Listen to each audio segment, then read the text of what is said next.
क्या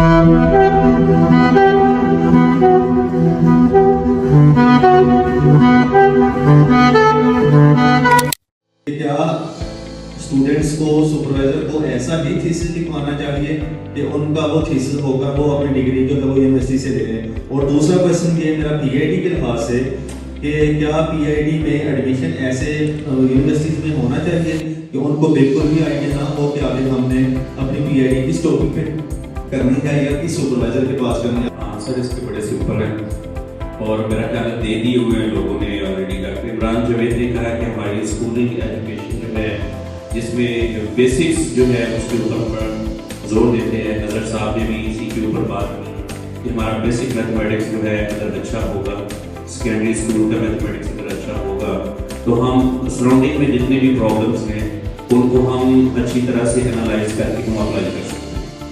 और इसी तरह से मैं पहले भी कोट कर चुका हूँ, जवाब ने भी इंडोर्स किया कि सबसे ज़्यादा जो रिस्पॉन्सिबिलिटी है वो स्टूडेंट की है।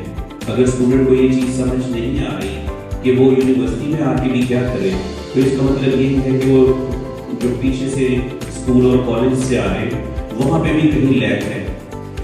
ठीक है, तो बहुत सारे जो कंट्रीज हैं उसमें भी स्कूल और कॉलेज एजुकेशन के ऊपर, बेसिक कॉन्सेप्ट्स के ऊपर और एप्लीकेशन के ऊपर बहुत जोर दिया जाता है ताकि जब वो स्टूडेंट यूनिवर्सिटी लेवल पे आता है तो उसको सारी चीज़ें क्लियर होती हैं। सेकेंडली हमारे जो यहाँ पे सिस्टम है अवेयरनेस की वाकई बहुत कमी होती है। ठीक है, स्टूडेंट को भी कि वो कौन सा सुपरवाइजर ले, कौन सा फील्ड चूज करे। ठीक है, इसमें भी जो बहुत सारे जो फैक्टर्स हैं वो असरअंदाज होते हैं। जैसे कि आपने खुद ही बताया कि ऐसा सुपरवाइजर चूज कर ले जो कुछ ना कहे एंड पे सिंपल सा काम करवा के तो है वो डिग्री करवा दे। ठीक है, तो प्रेशर जो है जितना स्टूडेंट के ऊपर होता है उतना फैकल्टी के ऊपर भी होता है।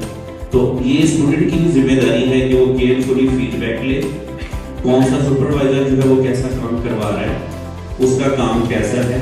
ठीक है, तो उसके पास क्या क्या रिसोर्सेज हैं।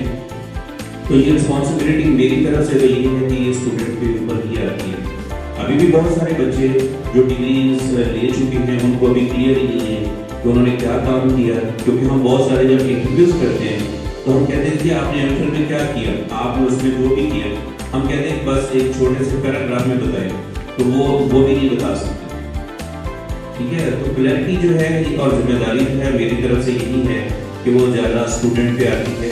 और फिर जैसे कि मार्केट का ट्रेंड आप देख सकते हैं, स्टूडेंट को ये फुली अवेयर होना चाहिए कि मार्केट का ट्रेंड क्या है, फील्ड में इनोवेशन कौन सी है और किस फील्ड को चूज करना चाहिए।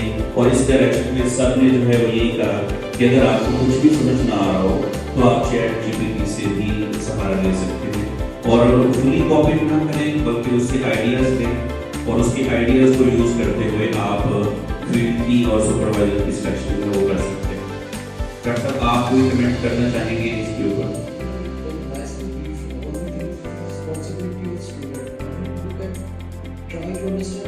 Research means you are going through different scenarios to arrive at a specific point. You are doing some research, for instance, in graph theory or even in fluid dynamics. So you have to specify what is the topic that you are looking for. It is up to you to study as many related papers as you can, so that you can motivate yourself. So from that motivation, the next step is what is the innovation that you can do for this. So this actually the research is. But the thing that you have mentioned that someone take paper, just read out only one paper, they have to understand it. What they do is try to remove the similarity of plagiarism and then they submit that. So this is neither a review nor anything, because even in the review you have to add your own input in it. What is the thing that you have analyzed from this existing research? So it is not a review. So by no means is the research. The first thing, just for me, I intend this. So this is not economical. The second thing, the supervisors usually think this is a very friendly supervisor who will not put pressure on me. So it's better to use him as a supervisor. So it is again for student. document is a lifetime document of the student, not of the supervisor. So it is a responsibility. And if you are PhD is all about passion about that subject. If you don't have that passion, so it is not necessary for you to do this PhD. So what is the purpose of doing the PhD if you don't have passion in that subject? So I hope you get it. बहुत शुक्रिया।